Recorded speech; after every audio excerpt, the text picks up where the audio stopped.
Assalamualaikum warahmatullahi wabarakatuh. Alhamdulillahi rabbil alamin wa bihi nasta'in. Ala walihi wa bihi asyhadu an la ilaha illallah wa asyhadu anna Muhammadan abduhu wa rasuluhu la nabiyya ba'dahu. Allahumma shalli wa sallim wa barik wa an'im ala habibina wa syafi'ina sayyidina Muhammadin sallallahu alaihi wasallam وعلى آله وأصحابه ومن تبعهم بإحسان إلى يوم القيامة. رب اشرح لي صدري ويسر لي أمري واحلل عقدة من لساني يفقهوا قولي. اللهم انفعنا بما علمتنا وعلمنا ما ينفعنا وارفعنا سبحان قلوبنا. Semoga Allah berkenan menambahkan ilmu pengetahuan kita semoga apa yang kita simak pada malam ini bermanfaat bagi kehidupan dunia dan akhirat kita. Amin ya rabbal alamin. Yang terhormati segenap para orang tua kami, para sesepuh, segenap pengurus DKM Masjid Nurul Falah, ketua DKM, para imam rawatib kita, Ustaz Abdul Khalid, Ustaz Roman, bapak-bapak dan ibu-ibu, keluarga besar jamaah Masjid Nurul Falah yang mudah-mudahan kita semua senantiasa mendapatkan taufik dan hidayah dari Allah Subhanahu wa taala. Amin. Alhamdulillah kembali kita bisa bersilaturahmi dalam tahlim rutin di penggalan kita membahas mengenai tentang fikih ibadah untuk memastikan agar ibadah kita berkesesuaian dengan tuntunan baginda Nabi Muhammad SAW yang telah insyaallah mudah-mudahan di akhirat bisa kita raih pahalanya secara sempurna. Amin ya rabbal alamin. Jamaah sekalian rahimahumullah, pertemuan terakhir 2 pekan yang lalu kita sedang membahas mengenai tentang sunnah-sunnah yang bisa dilakukan pada saat kita melaksanakan ibadah sholat agar pahalanya bisa bertambah sempurna karena mengikuti arahan baginda Nabi Muhammad SAW. Terakhir kita sudah menyampaikan tentang informasi ad-du'a'u ba'da tasyahudi al-akhir. Sunnah hukumnya berdoa kepada Allah Subhanahu wa taala, bermunajat sebelum kita menyelesaikan sholat, sebelum kita mengucapkan salam, setelah kita membaca zikir tasyahud yang terakhir. Ini hukumnya sunnah. Jadi kalau selesai kita baca tasyahud, sebelum mengucapkan salam, silahkan kita berdoa kepada Allah Subhanahu wa taala. Ini perintahnya berdasarkan sabda baginda Nabi Muhammad sallallahu alaihi wasallam, "Bila fa'ala ahadukum fi sholati falyaqul." Kalau kalian sudah duduk di sholat yang terakhir kali, maka ucapkanlah at-tahiyatu lillah ila akhirih sampai dengan selesai. Thumma yatakhayyaru minal mas'alati ma syaa aw ma habba. Kemudian dia tinggal pilih doa-doa saja, apa yang ingin dia minta kepada Allah, apa yang dia inginkan. Mudah-mudahan doa yang kita baca di tasyahud terakhir dikabulkan oleh Allah Subhanahu wa taala. Oleh karena itu, baik, terima kasih. Bagi kita yang memiliki hajat, keinginan, harapan, cita-cita ingin segera dikabulkan oleh Allah Subhanahu wa taala, maka perbanyaklah doa setelah tasyahud akhir sebelum kita mengucapkan salam. Al-afdal ad-du'a bil ma'sur.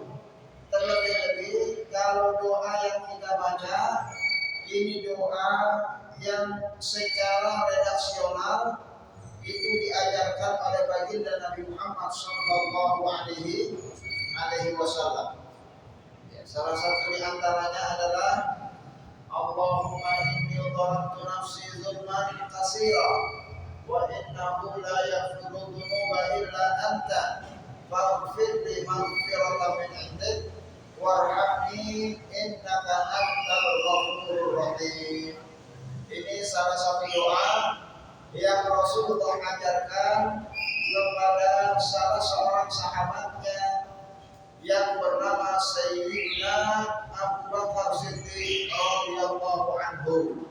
Jadi Sayyidina Abu Bakar pernah diajarkan doa ini oleh baginda Rasulullah sallallahu alaihi wasallam agar dibaca di dalam sholatnya, dan itu dipraktekkan oleh Sayyidina Abu Bakar As-Siddiq radhiyallahu anhu, yang mudah-mudahan kita juga bisa mengamalkan apa yang diamalkan oleh Sayyidina Abu Bakar Siddiq radhiyallahu anhu, doa tentang agar Allah berkenan mengampuni kesalahan-kesalahan kita, dosa-dosa kita, dan berkenan untuk merahmati kita semua, sehingga selesai kita melaksanakan sholat, mudah-mudahan dosa-dosa kita sudah diampuni oleh Allah Subhanahu wa ta'ala. Selesai kita sholat, mudah-mudahan kita mendapatkan rahmat dan kasih sayangnya Allah Subhanahu wa ta'ala dengan membaca doa yang diajarkan oleh baginda Rasulullah sallallahu alaihi wasallam. Baik ya Mas kalian, sudah hafal doanya? Ini doanya, ya, silakan yang belum hafal dihafalkan. Kita baca dulu sama-sama.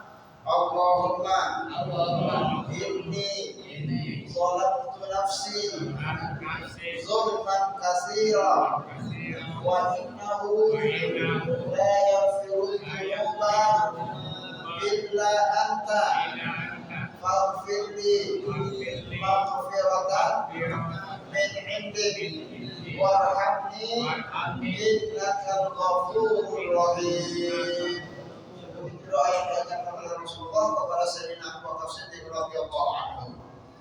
Atau bisa juga dengan doa lainnya, atau kita tambahkan dengan doa yang diriwayatkan oleh Imam Muslim tentang doa yang Rasulullah sallallahu alaihi wasallam baca agar kita semua dilindungi dari siksa api neraka, dari siksa azab kubur, dan fitnah-fitnah kehidupan dan fitnah setelah kematian, termasuk fitnah-fitnah kalau nanti suatu saat diturunkannya Dajjal, para pendusta-pendusta, para pembohong-pembohong, orang-orang yang nanti akan berkeliaran di kehidupan akhir zaman. Mudah-mudahan kita dilindungi oleh Allah Subhanahu wa ta'ala. Amin ya rabbal alamin. Doanya mari kita baca sama-sama. Allahumma inni a'udzubika min azabi jahannam wa min azabil qabri wa min fitnatil mahya wal mamat wa min syarri fitnatil masihid dajjal. Ya, ini doa yang juga Rasulullah sallallahu alaihi wasallam ajarkan kepada kita. Mudah-mudahan kehidupan kita senantiasa dijaga dan dilindungi oleh Allah Subhanahu wa ta'ala, Tuhan pencipta alam semesta. Amin ya rabbal alamin. Silahkan diamalkan zikir-zikir ini, ataupun kita punya doa sendiri yang ingin kita minta kepada Allah, silahkan, itu diperbolehkan. Mudah-mudahan Allah kabulkan permohonan kita semuanya. Amin ya rabbal alamin. Ya Mas kalian rahimahullah, kesunahan yang selanjutnya adalah kaifiyatin julus, yaitu teknik duduk pada saat kita melaksanakan ibadah sholat. Ya, ini ada kaitannya dengan materi yang dulu pernah kita sampaikan pada saat kita membahas mengenai tentang rukun-rukun sholat. Di antaranya adalah duduk di antara dua sujud, termasuk duduk pada saat kita ingin mengakhirkan sholat kita saat kita membaca tasyahud al-akhir. Sebagaimana kita ketahui, model duduk di dalam sholat itu ada dua. Yang pertama adalah model duduk yang disebut dengan iftirash. Model duduk yang kedua disebut dengan tawarruk. Ya, jadi dua model duduk ini adalah duduk yang dianjurkan oleh Rasulullah pada saat kita melaksanakan ibadah sholat. Baik, jamaah sekalian rahimahullah, duduk di dalam sholat itu semuanya pakai duduk iftirash, kecuali nanti kalau kita ingin duduk yang terakhir sebelum mengucapkan salam, itu pakai duduk yang disebut dengan duduk tawarruk. Jadi tawarruk itu cuma di terakhir saja. Sisanya duduk-duduk sholat itu pakai duduk iftirash. Bagaimana duduk iftirash itu? Para ulama menjelaskan, ayan siba qadamaihi yumna qa'imatan ala atrafil asabi'. Bapak Ibu sekalian bisa perhatikan gambar yang paling bawah. Kelihatan gambarnya Pak ya? Gambar yang paling bawah yaitu kaki kanannya ditegakkan, kaki tangannya ditegakkan, ya, berpangku kepada ujung-ujung jari jemari. Qa'imatan ala atrafil asabi', sehingga jari jemarinya itu ketekuk karena dia mendapatkan beban dari kaki kanan kita yang kita tegakkan. Bi'aitu takunu mutawajjihan nahwal qiblah, yang mana jari jemari itu diarahkan ke arah kiblat. Wa yafrishu rijlahu yusra bi'aitu alladhi dhahruha al-ardha jalisan ala batniha. Sementara kaki kiri kita itu berada di sampingnya, yang dia berada di atas bumi, sementara kita sendiri duduk di atas telapak kakinya. Ya, jadi duduk kita tidak di atas lantai, tapi duduknya di atas telapak kaki sebelah kiri. Yang kanan ditegakkan, jari jemarinya ditekuk, seluruhnya menghadap ke arah kiblat, dan itulah duduk iftirash yang sempurna yang diajarkan oleh baginda Rasulullah sallallahu alaihi wasallam. Sehingga kalau Bapak Ibu sekalian mau mendapatkan pahala sunnah, silakan duduk modelnya seperti ini. Ya, jangan duduk model yang gambarnya paling atas, yang sebelah kiri. Ada Pak ya? Ya, enggak begitu. Ataupun gambar yang tengah. Ya, enggak begitu. Atau menumpang, ya, antara kaki kiri dengan kaki kanan. Tidak begitu. Apalagi gambar yang paling pojok sebelah kanan. Ya, tidak begitu. Kalau kita mau dapatkan pahala sunnah, silakan duduk iftirash sesuai arahan baginda Nabi yang dijelaskan oleh para ulama.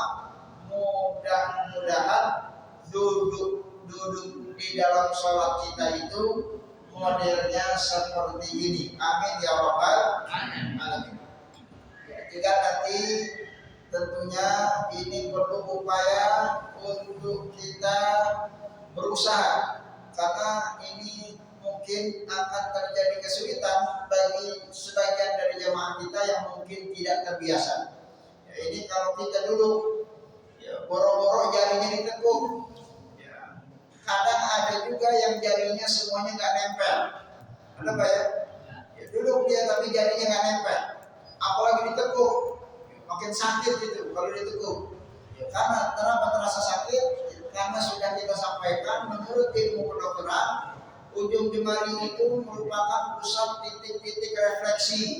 Yang kalau darahnya tidak lancar, ditekuk itu akan terasa sakit. Sengaja itu dilakukan secara natural agar aliran darahnya menjadi lancar, agar orang yang melaksanakan ibadah sholat iftirash dengan baik, insya Allah tubuhnya menjadi sehat walafiat dengan izin Allah Subhanahu wa Ta'ala. Oleh karena itu, jamaah sekalian rahimahullah, marilah kita amalkan apa yang diperintahkan oleh baginda Nabi agar kita mendapatkan manfaat kesehatan dari duduk iftirash yang diajarkan oleh baginda Nabi Muhammad sallallahu alaihi wasallam. Jamaah sekalian rahimahullah, adapun duduk yang terakhir di rakaat yang terakhir saat kita membaca tasyahud, saat kita hendak akan membaca salam, maka model duduknya beralih dengan model duduk yang disebut dengan tawarruk. Bedanya dengan iftirash ini sedikit. Duduknya sama modelnya seperti iftirash, hanya saja terjadi sedikit perubahan gerakan. Perubahannya seperti apa? Kal iftirash lakin yakhruju yusrahu min jihati yaminihi wa yursitu walikahu bil ardi. Yaitu kalau tadi kita duduk di atas telapak kaki yang kiri, kalau tawarruk itu kaki kirinya dilintangkan melewati kaki kanannya. Perhatikan gambarnya. Kaki kiri yang tadinya kita duduk di atasnya, ini dilintangkan melewati garis kaki kanannya, sehingga posisi duduk kita berpangku di atas bumi atau di atas sejadah atau di atas karpet di mana kita sholat. Sementara posisi kaki kanannya tetap seperti duduk iftirash, sehingga karena kaki kiri itu agak menarik ke kanan, terjadilah posisi tubuh yang rada miring. Makanya kalau kita tasyahud kan agak miring. Kenapa agak miring? Karena kaki kirinya dilewatkan ke kaki yang kanan, sementara kita punya bokong, kita punya pantat itu berada di atas sejadah, dan itulah duduk tawarruk yang disunahkan pada saat kita melaksanakan tasyahud akhir. Ini sunnahnya Rasulullah SAW. Dan ini kita berikan contoh perbedaan duduk yang dua tadi kita sebutkan. Gambar yang sebelah kiri itu duduk iftirash, gambar sebelah kanan itu duduk tawarruk.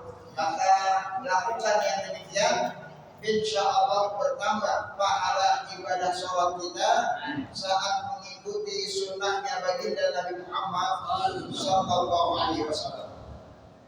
Ibadah meskipun nanti kalau ada di antara jamaah kita yang mungkin duduknya tidak seperti ini, sholatnya tetap sah, hanya saja tidak mendapatkan pahala sunnah. Salatnya tetap sah, tapi tidak mendapatkan pahala sunnah. Kalau mendapat pahala sunnah, silakan duduk seperti model dua contoh yang barusan tadi kita sebutkan.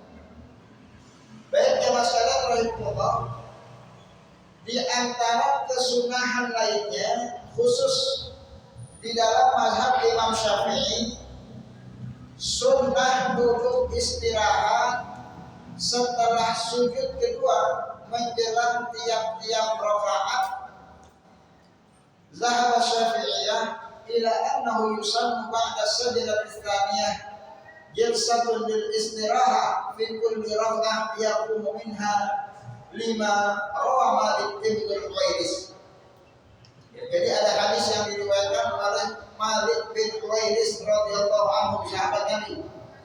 Beliau memberikan informasi salah satu kesunahan yang dilakukan oleh baginda Nabi Muhammad SAW itu adalah duduk sejenak, yang namanya duduk istirahat dalam tiap-tiap rakaat sebelum naik ke rakaat yang selanjutnya.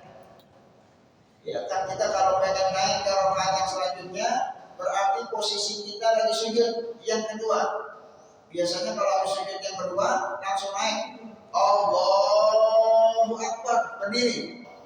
Maka disunahkan sebelum kita naik ke rakaat yang selanjutnya kita duduk sejenak. Ya, namanya duduk istirahat dan itu sunnah di dalam mazhab Imam Syafi'i. Ya, ini sunnah di dalam mazhab Imam Syafi'i. Perlu disimulasi atau tidak, Bapak Ibu sekalian rahimahullah? Perlu dicontohkan?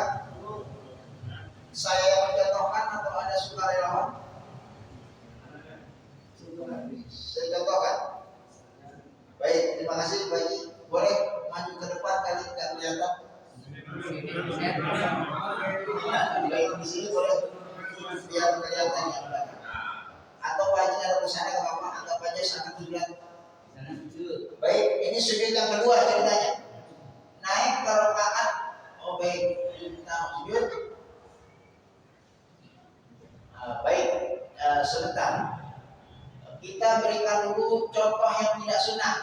Pak Haji duduk sujud yang kedua. Allahu Akbar. Sujud yang kedua. Naik rakaat yang kedua. Allahu Akbar. Langsung berdiri. Ya, ini boleh, tapi tidak sunnah. Kalau pengen sunnah, duduk sebentar sebelum berdiri. Ini contoh yang kedua. Sujud kedua, Allahu Akbar. Mau naik rakaat yang kedua, sebelum diri sujud duduk dulu yang namanya duduk istirahat. Ya, seperti itu. Itu sunnah di dalam mazhab Imam Syafi'i rahimahullah. Baik, terima kasih banyak. Ya, jadi sebelum kita berdiri duduk sebentar. Tidak ada bacaan khusus karena kita tidak sedang melakukan tahiyat. Ya, hanya duduk sebentar, namanya duduk istirahat, dan itu sunnah di dalam mazhab Imam Syafi'i rahimahullahu ta'ala. Ya, adapun rakaat yang kedua itu nanti ada tasyahud awal. Kalau jumlah rakaatnya lebih dari 2 rakaat, nanti pada saat kita berada di rakaat yang ketiga, kalau sholatnya sholat yang berjumlah 4 rakaat, sholat isya nanti, sholat isya 4 rakaat, kita berada di rakaat yang ketiga, sujud Allahu Akbar, pengen naik ke rakaat yang keempat, sebelum naik berdiri, habis sujud, luangkan waktu sejenak untuk duduk sebentar, namanya duduk istirahat, dan itu sunnah di dalam mazhab Imam Syafi'i. Ya, meskipun kalau tidak dilakukan tidak mengapa, sholatnya tetap sah sebab ini bukan bagian dari rukun sholat. Hadisnya dari sahabat Nabi yang bernama Malik ibnul Huwairis, begitu disampaikan di dalam mazhab Imam Syafi'i. Jamaah sekalian rahimahullah, di antara kesunahan lainnya adalah kaifiyat wad'il yadaini athna al-julus. Ya, ini pernah ditanyakan oleh jemaah kita saat kita tasyahud itu menunjuk jari jemari. Ya, masih ingat pembahasan itu pernah kita sampaikan kapan waktu kita memberikan isyarat? Ya, itu sudah disampaikan. Ya, tergantung mazhabnya. Kalau mazhab Syafi'i saat kita mengucapkan istisna illallah, asyhadu an la ilaha illallah, kalau kita mengikut mazhab Syafi'i, ya, nanti posisi tangan kita ini cara kalau kita ikuti yang sunnah ini ada 2. Yang pertama hadis riwayat Imam Muslim dari Abu Hurairah. Ya, caranya saat kita memberikan isyarat ini ibu jari kita diletakkan di tengah-tengah. Ya, jadi ibu jarinya yang jempol diletakkan di tengah. hadis riwayat Abu Dawud, Imam Nasai, Ibnu Khuzaimah dan Ibnu Hibban, ini jempolnya membentuk lingkaran dengan jari tengahnya, ya, sehingga seperti ini memberikan isyaratnya, seperti ilustrasi gambar. Ya, jadi Bapak Ibu sekalian, silakan pilih dari dua cara yang disebutkan oleh sahabat-sahabat Nabi Muhammad mengenai tentang sifat sholatnya baginda Nabi Muhammad SAW. Saat tasyahud, silakan jempolnya boleh diletakkan di jari tengah ataupun jempolnya membentuk lingkaran dengan jari tengah. Itu juga sunnah dari baginda Rasulullah SAW. Ya. Nanti kalau ada jamaah yang mungkin cara berisyaratnya tidak seperti itu, sholatnya tetap sah, karena memberi isyarat ini bukan termasuk rukun dari rukun-rukun sholat, tapi setidaknya dia tidak mendapatkan pahala sunnah yang diajarkan oleh baginda Nabi Muhammad Sallallahu Alaihi Wasallam. Ya, terlepas nanti masalah apakah jarinya itu digerak-gerakan atau tidak digerak-gerakan, itu kan masalah khilafiyah yang sudah pernah kita sampaikan pada pertemuan yang lalu, yang berkaitan dengan bagaimana kita melakukan tasyahud pada saat kita membahas rukun-rukun sholat, yaitu tentang tasyahud awal dan tasyahud akhir yang sudah kita sampaikan pada pertemuan-pertemuan beberapa bulan yang lalu. Baik, jamaah sekalian rahimahullah, di antara kesunahan lainnya, sunnah saat kita mengucapkan salat menoleh ke kanan dan ke kiri. Ya, ini hukumnya sunnah. Bukan mengucapin salatnya. Kalau mengucapin salatnya itu rukun dari rukun-rukun salat. Orang yang sholat tidak mengucapkan salat langsung diri bubar, sholatnya nggak sah, karena dia meninggalkan rukun dari rukun-rukun sholat. Dan saat salat kan kita nengok ke kanan, nengok ke kiri. Nengoknya ini merupakan bagian dari sunnah Rasulullah SAW. Artinya kalau ada jamaah yang nggak nengok, sholatnya tetap sah. Yang penting dia ucapkan salamnya. Sholat assalamualaikum warahmatullahi wabarakatuh, nggak nengok dia.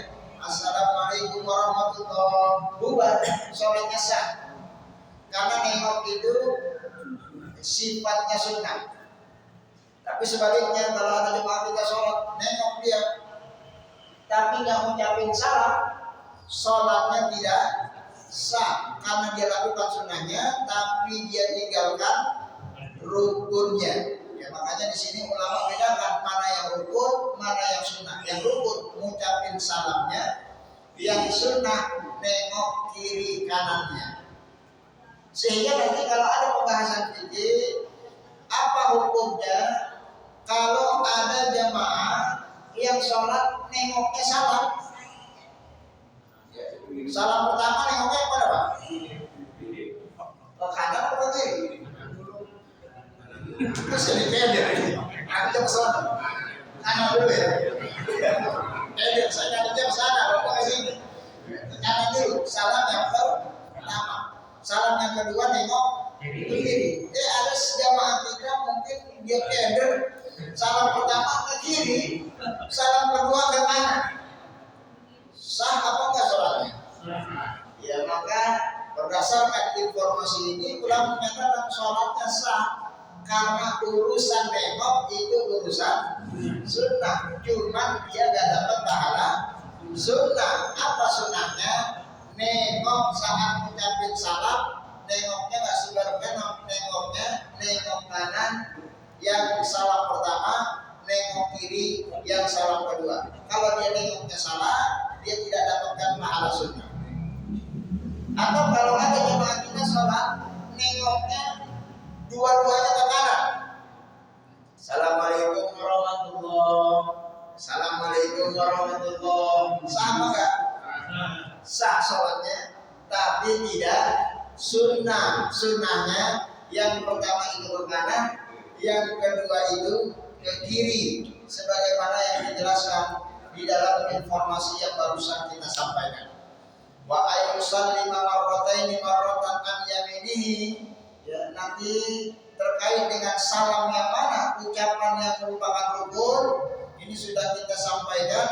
Yang rukun itu kalau menurut mayoritas para ulama salam yang pertama kali, tapi kalau menurut mazhab Hambali itu dua salamnya wajib diucapkan. Tapi kalau kita ikut mazhab Syafi'i, sekali salam itu sudah sah untuk kita lakukan, dianggap sholatnya sudah selesai. Dan itu sudah kita sampaikan di dalam rukun-rukun sholat dalam membahas tentang mengucapkan salam, yang mana redaksi minimalnya ucapan assalamualaikum, tidak mesti pakai warahmatullah, itu minimal. Jadi kalau ada kita yang sholat mengucapkan assalamualaikum, buat dia sholatnya sudah sah. Tapi kalau mendapat sunnah, kita sempurnakan assalamualaikum warahmatullah, dan ada riwayat yang membolehkan ditambahkan pakai wabarakatuh, itu diperbolehkan. Tapi minimal assalamualaikum warahmatullah. Tidak cukup assalamualaikum, tidak cukup assalam saja, harus assalamualaikum. Ya, tidak cukup assalam saja, harus pakai assalamualaikum.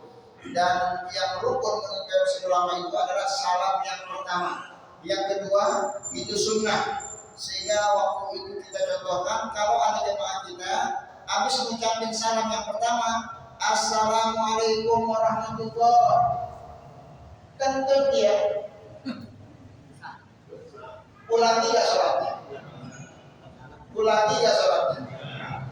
Tidak diulangi. Kenapa tidak diulangi? Karena dia sudah selesai menggenapkan rukun yang terakhir sholat, yaitu mengucapkan salam yang pertama. Karena salam yang kedua menurut mayoritas para ulama itu bukan rukun, tapi sunnah sholat, kecuali mazhabnya mazhab Hambali rahimahullah ta'ala. Dan jamaah sekalian rahimahullah, di antara kesunahan lainnya pada saat kita mengucapkan salam, yarahu man khalfahu, hendaklah menolehnya itu sampai pipi kita kelihatan sama orang yang ada di belakangnya. Ya, jangan sampai kita salam pipinya kelihatan. Assalamualaikum warahmatullahi wabarakatuh, kelihatan nggak nih Pak? Ya enggak, berarti agak nengokkan dikit, yang sekiranya pipi kita kelihatan sama orang yang ada di belakang. Jadi ngucapin salamnya itu pipinya nengoknya jangan pelit-pelit. Assalamualaikum, ya enggak begitu. Assalamualaikum, yang sekiranya pipi kita kelihatan, karena pipinya Rasulullah saat mengucapkan salam kelihatan sama sahabat yang ada di belakangnya. Dan pun sekaligus sebagai informasi, jangan juga kelebihan. Nengoknya terlalu nengok, assalamualaikum. Ya, enggak begitu. Ada kayak begitu. Nengoknya terlalu nengok, ya, sampai badannya menoleh. Ya, ini tidak dianjurkan. Jadi ya Rabbul Mahfahu, cukup sekiranya pipi kita kelihatan sama yang ada di belakang, kita sudah menjalankan sunnahnya Rasulullah Sallallahu Alaihi Wasallam. Ya. Dan kalau kita mengikut mazhab Syafi'i, nanti ucapan salamnya itu sampai dengan assalamualaikum warahmatullah saja, tidak pakai wabarakatuh, karena mengambil hadis yang disampaikan dari riwayat Imam Muslim, yang hadisnya kita tampilkan assalamualaikum warahmatullah, tidak pakai wabarakatuh. Tapi kalau mengikut mazhab lain, silakan gunakan wabarakatuh, dan itu diperbolehkan. Jamaah sekalian rahimahullah, pada saat kita mengucapkan salam, wa sarraha al-Malikiyah wa Syafi'iyah bi yabtadi'us salam mustaqbilal qiblah. Hendaklah saat kita hendak ingin mengucapkan salam, wajah ini tetap berada posisinya menghadap ke arah kiblat. Jadi wajahnya itu menghadap ke arah kiblat. Summa yaltafit wa yutimma salamahu bitamami iltifatihi. Sehingga tidak perlu memberi salam itu, tidak perlu nunduk di pertengahan saat kita ingin mengucapkan salam. Ya, artinya kan ada sebagian jemaah kita kalau pengen mengucapkan salam didudukin kepala, bangun lagi, nengok lagi, nunduk lagi, bangun lagi, nengok lagi. Nah itu tidak sunnah, tidak ada kesunahan menundukkan wajah saat mengucapkan salam, tapi wajahnya tetap berada menghadap ke arah kiblat. Summa yaltafit, kalau udah ada kiblat silahkan menoleh. Wa yutimmu salamahu bitamami iltifatihi. Ya, nanti nengok dulu apa ngucapin salam dulu? Apa? Salam dulu, assalamualaikum warahmatullahi, terus nengok gitu. Apa nengok dulu baru salam? Barengan, kayak pandangan. Ya, ini. Maka menurut penjelasan para ulama, yaltafit wa yutimmu salamahu bitamami iltifatihi. Jadi saat kita menoleh itu berbarengan, dan saat salamnya selesai menolehnya pun selesai. Saat salamnya selesai menolehnya pun selesai. Saya ulangi, yaltafit wa yutimmu salamahu bitamami iltifatihi. Dia selesaikan salamnya bersamaan dengan selesai menolehnya. Artinya saat kita mulai noleh berarti kita mulai mengucapkan salam. Assalamualaikum warahmatullahi. Sudah selesai. Ya. Allahnya sudah kita sebut, menolehnya sudah selesai. Baru kita balik lagi. Saat kita ingin mengucapkan salam yang kedua, sambil menoleh kita ucapkan Assalamualaikum warahmatullahi. Allahnya selesai, menolehnya selesai. Itu sunnahnya baginda Nabi Muhammad sallallahu alaihi wasallam. Jadi bareng antara ucapan dengan perbuatan tolehan yang barusan tadi kita contohkan. Jamaah sekalian rahimahullah, sebelum nanti mungkin ada hal yang mau ditanyakan dan yang mau didiskusikan, kita sebutkan dulu informasi yang mungkin sering terjadi. Ya, tentang hukum mengucapkan salam kemudian terjadi perubahan gerakan tangan. Nah ini Pak ya. Mohon perhatikan gambarnya. Perhatikan gambar tangannya. Ya, ada sebagian jamaah sebelum salam tangannya dibolak-balik.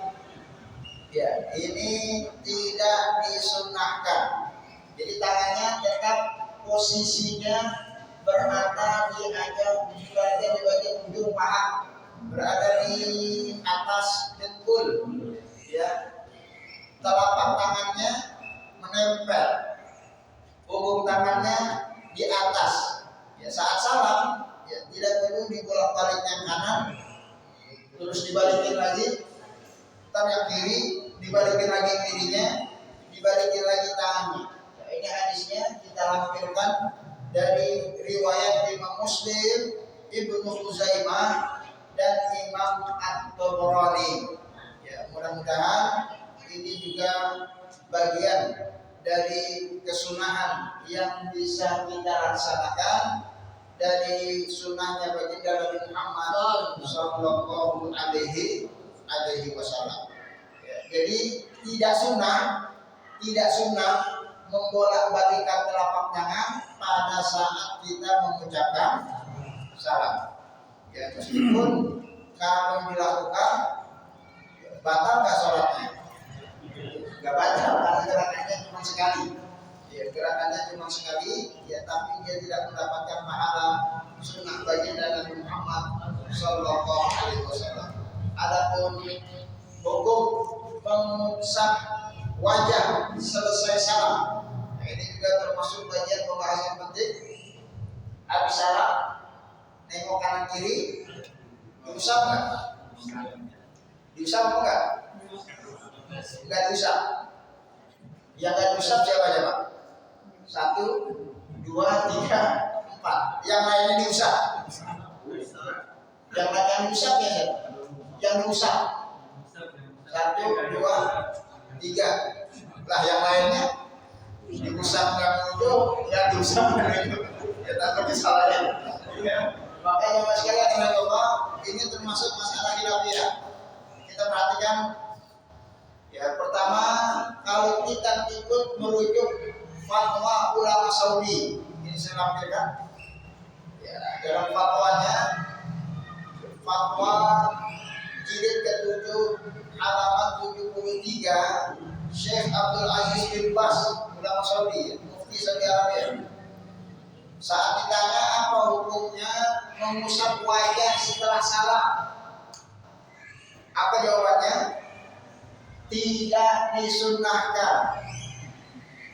Kami tidak mengetahui adanya dalil baik itu ucapan maupun perbuatan.